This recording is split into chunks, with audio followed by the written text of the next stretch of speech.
आरिका, श्रावक, श्राविका, ये 4 चतुर्विध संघ कहलाता है। ये कहते ना कि हमारे नगर में इस समय चतुर्विध संघ आया हुआ है। अब चतुर्विध संघ आया हुआ है यानी जिसमें मुनि भी हैं, आरिका भी हैं, श्रावक भी हैं, उत्कृष्ट श्रावक, उत्कृष्ट श्राविका, है ना, इत्यादि। तो 4 प्रकार का यह दान 4 संघ को देना धर्म कहलाता है।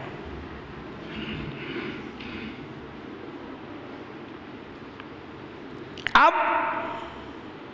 आपके बीच में कुछ ऐसी चीजें होती हैं कि जो कदाचित आवश्यक मालूम पड़ती हैं, जैसे ब्लड डोनेशन,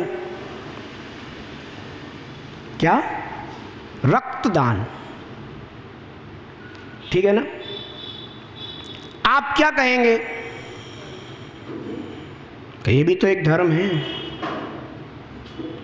एक अपने को अगर किसी को अगर अपन ब्लड देते हैं तो उसकी जान बचती है, किसी के प्राणों की रक्षा होती है। ये भी तो एक दान है, ये भी तो एक धर्म है। बंधुओं, ये आपको प्रिय लग सकता है, ये आपको अच्छा लग सकता है, आप इसे अच्छा कह सकते हैं, पर जिनागम नहीं कहेगा, समझ गए ना। पर जिनागम इसे दान धर्म नहीं कहेगा।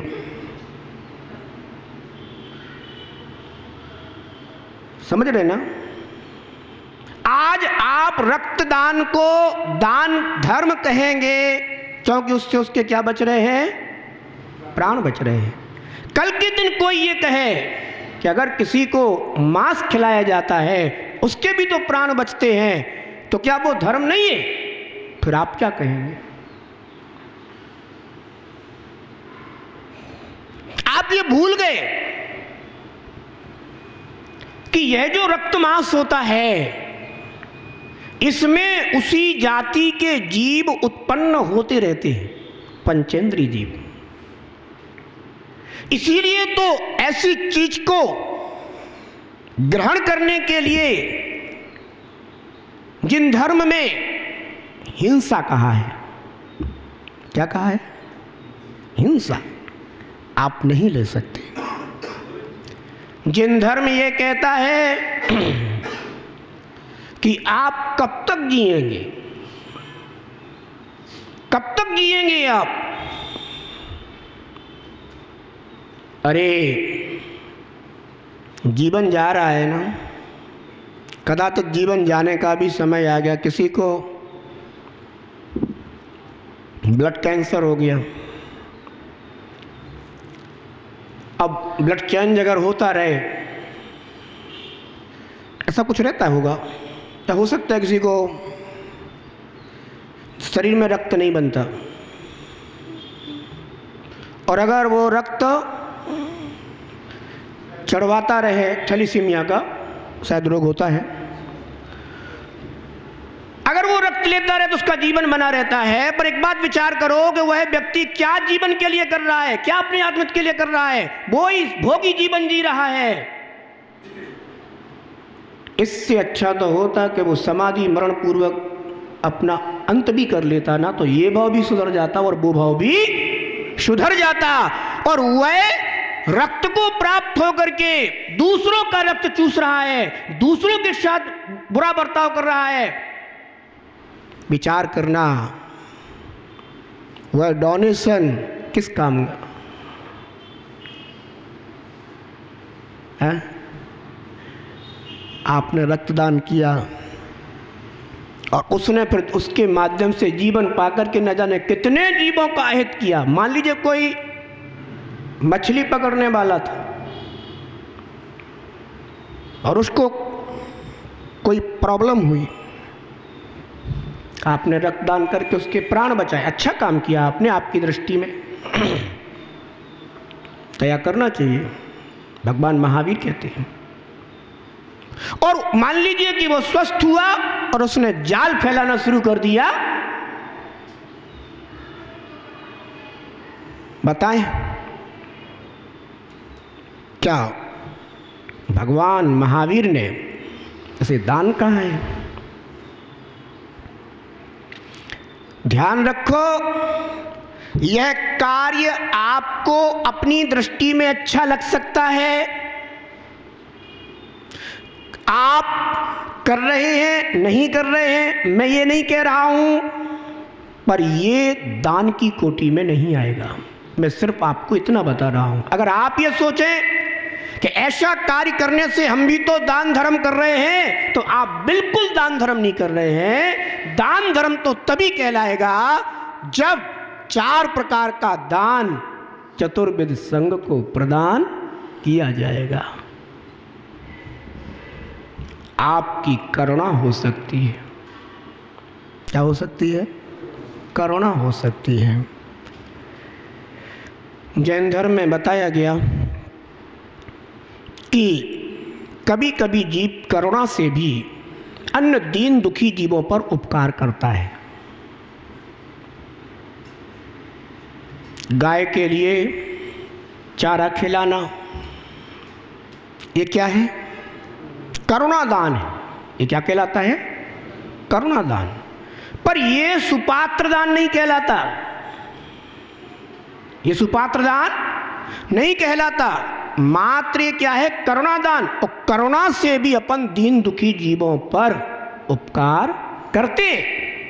ऐसा नहीं कि नहीं करते हैं, करते। परंतु अगर कोई ऐसा कि आगम में लिखा है कि 4 प्रकार का दान है, तो बस यहां पर आप समझने की कोशिश करना। आगम ने तो 4 प्रकार का दान सुपात्र के लिए कहा है, और सुपात्र को दिया हुआ दान जीव के लिए भव भव में कल्याणकारी होता है। और अपात्र आदि के लिए दिया हुआ दान,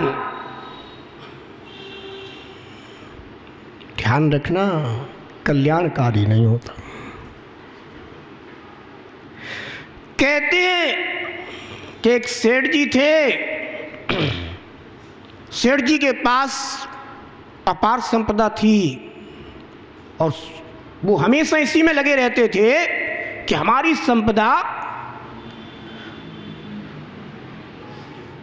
कब डबल होती रहे। जितनी है निरंतर दिन दूनी रात चौगनी बढ़नी चाहिए। एक धीवर था। धीवर के पास कुछ था नहीं। उसने सोचा कि चलो सेठ जी से थोड़ा सा कर्ज ले आते हैं। तो सेठ जी के पास पहुंचा और बोला, सेठ जी हमें 10,000 रुपये का कर्ज दे दीजिए, हम आपका यह कर्ज पाई पाई चुका देंगे। सेठ जी ने कहा अच्छा। बोले जब अपना धंधा करेंगे उससे जो भी हमारी बचत होगी हम उससे आपका पैसा आपको लौटा देंगे, और जो ब्याज होगा वो भी देंगे। सेठ जी और क्या चाहते थे? घर में रखा पैसा तो बढ़ नहीं सकता, अगर ब्याज में लगा दो तो पैसा बढ़ेगा।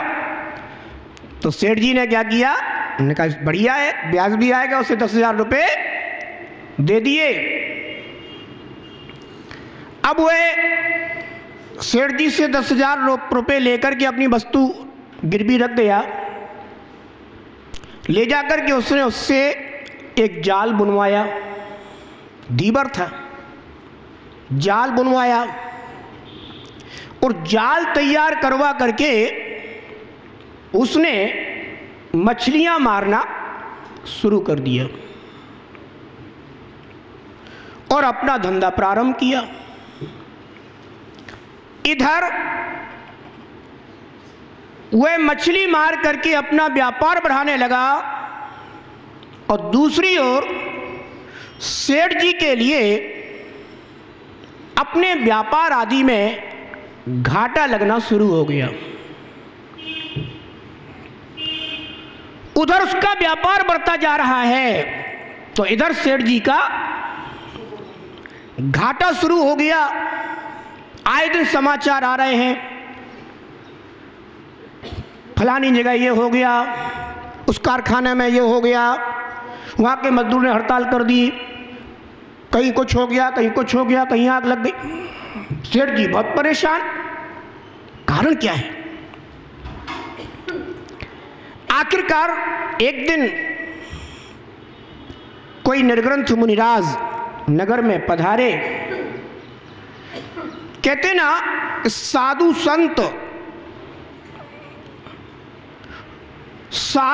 संत की शरण उन्हें ही रुचती है जो या तो संकट में पड़े हों या फिर जिन्होंने इस संसार के भोगमयी जीवन को अपने जीवन में संकट दुख जैसा ही अनुभव किया हो। उन्हें साधु भगवंतों की शरण विशेष रूप से रुचती है, क्योंकि वो ही हमें कष्टों से निकालने वाले हैं, सदराय दिखाने वाले हैं। तो सेठ जी वैसे तो सत्संगति कभी करते नहीं थे, क्योंकि जब तक व्यक्ति के पास ये धन संपदा आती रहती है तब तक आदमी का जो सीना है ना, ये फूलता रहता है। व्यक्ति के अंदर अहंकार बढ़ता रहता है। वो ये सोचता है क्या चीज की कमी है हमारे पास, सब तो है, अगर जो चीज नहीं है तो मैं उसे धन से खरीद लूंगा। परंतु ध्यान रखना, धन से तभी तक वस्तु प्राप्त हो सकती है जब तक तेरे पुण्य का उदय हो। अगर तेरा पुण्य क्षीण होना शुरू हो गया तो धन भी धरा रह जाएगा और सामने भी वस्तु होगी तो भी तुझे प्राप्त नहीं होगी। ध्यान रखना, एक तो मिलना ही मुश्किल, और कदाचित कभी कभी वस्तु सामने भी होती है तो भी प्राप्त नहीं होती, कारण बनते रहते हैं। दुकान पर वस्तु रखी है, सेठ कोई खरीदने भी जा रहा, पर नौकर कह रहा है कि अभी नहीं मिलेगी जब तक सेठ जी नहीं आएंगे। इसके विषय में हमें जानकारी नहीं है। अब बैठे हैं, इंतजार कर रहे हैं कि सेठ जी आ जाएं। पूछा सेठ जी कहाँ हैं? बोले सेठ जी तो जो है ना इस समय दूसरे नगर गए हुए हैं। वो कब तक आएंगे? शाम तक आने की संभावना है। पैसा रखा है, सब कुछ है, कहने के लिए तैयार, खरीदने के लिए तैयार, सामने वस्तु रखी है, वस्तु मिल नहीं रही है। ध्यान रखना। तो सेठ जी ने अब सोचा कि चारों तरफ से मैं तो परेशान हो रहा हूं, सुना है साधु महाराज आए हैं, चलो उन्हीं के पास जाकर के उनसे आशीर्वाद लेते हैं। कुछ लोग आशीर्वाद लेने आते हैं और कुछ लोग अपने कल्याण का मार्ग पूछने आते हैं। साधु संतों के पास सभी जीव अपने आत्महित करने के प्रयोजन से ही आते हो, यह कोई जरूरी नहीं है। उनमें से अनेकों जीव ऐसे होते हैं कि जो केवल आशीर्वाद चाहते हैं। गुरुदेव बहुत परेशान है, कुछ आशीर्वाद दे दीजिएगा जिससे कुछ समाधान हो जाए। बंधुओं, सद्गुरु तो हमेशा सद्मार्ग दिखाते हैं, पर जीव अज्ञानता के वशीभूत होकर के, अहंकार के वशीभूत होकर के, मायाचार या लोभ के वशीभूत होकर के उस मार्ग पर चलना नहीं चाहता। और जब कांटे बिछ जाते हैं और अपने द्वारा बिछाए हुए कांटे जब अपने को ही चुभने लग जाते हैं, तब पर साधु संतों की शरण में आकर पूछते हैं कि भगवान कोई रास्ता बताइए, बहुत परेशान है। ध्यान रखो, जैन धर्म ये कहता है कि जो भी व्यक्ति धर्म करता है वह हमेशा सुखी रहता है। कैसा रहता है? हमेशा सुखी। अब ये बताओ, तुम्हें श्रद्धा है इस बात पर कि धर्म करने से हम सुखी होते हैं? अगर धर्म करने से हम सुखी होते हैं तो बंधुओं तुम्हें सबसे पहले धर्म दिखाई देगा, इसके बाद अन्य कार्य दिखाई देंगे, अगर ये श्रद्धा होगी तो। डॉक्टर ने कह दिया सिरदर्द की गोली लेने से सिरदर्द ठीक होता है, आपको विश्वास होगा तो आप अन्य कार्य बाद में करेंगे। सिरदर्द हो रहा है, पहले क्या लोगे ना? समझ गए ना बात को? क्योंकि आपको विश्वास है, श्रद्धा है। पर जिनदेव की वाणी पर आपको कितना श्रद्धान है? धर्मा सर्व सुखा करो हित करो, एक जिनदेव का सूत्र है कि धर्मा सर्व सुखा करो। धर्म सर्व सुख को देने वाला है, सर्व सुख करने वाला है। हित करो, हित करने वाला है। पर अगर अपन को इतना ये श्रद्धान होता तो अपन कहते कि भैया जो होना होगा होगा, पर पहले हम क्या करेंगे? धर्म करेंगे। समझ गए ना बंधुओं? शास्त्रों के आख्यान केवल कर्णेंद्रिय के विषय बन गए हैं, चिंतन के विषय नहीं बन पा रहे हैं। हम कर्णेंद्रिय से सुनते तो हैं कि सेठ जी हुए धनंजय सेठ, वे भगवान आदिनाथ की स्तुति कर रहे थे, पूजा कर रहे थे, आराधना कर रहे थे। उधर उनके पुत्र के लिए विषधर सर्प ने डस लिया, उनके बाद समाचार भेजा, पर उन्होंने धर्म ध्यान, क्योंकि उन्हें धर्म पर सिद्धांत था।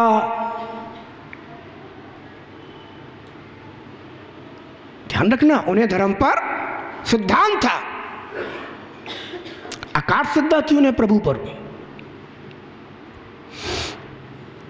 वो ये जानते थे कि अगर पुत्र के वियोग का काल आ गया है तो मेरे पहुंचने पर कुछ नहीं हो सकता, और अगर पुत्र वियोग का काल नहीं है तो मेरे नहीं पहुंचने पर भी कुछ नहीं होगा, और पहुंच जाऊंगे तो भी कुछ नहीं होगा। है तो है, जिनेंद्र देव की वाणी पर उन्हें श्रद्धान था। इस काल में अपनी पूजन आराधना में तल्लीन रहे। तब सेठानी घबराई हुई आई और पुत्र को समक्ष रख के बोली, करते रहो पूजा, बहुत है भगवान पे विश्वास। यहां पुत्र मरा जा रहा है, इकलौता पुत्र है, कुल दीपक बुझा जा रहा है, और तुम्हें धर्म दिखाई दे रहा है। दंदनाती हुई आई और दंदनाती हुई चली गई। सेठ जी प्रभु आदिनाथ की स्तुति में लीन थे।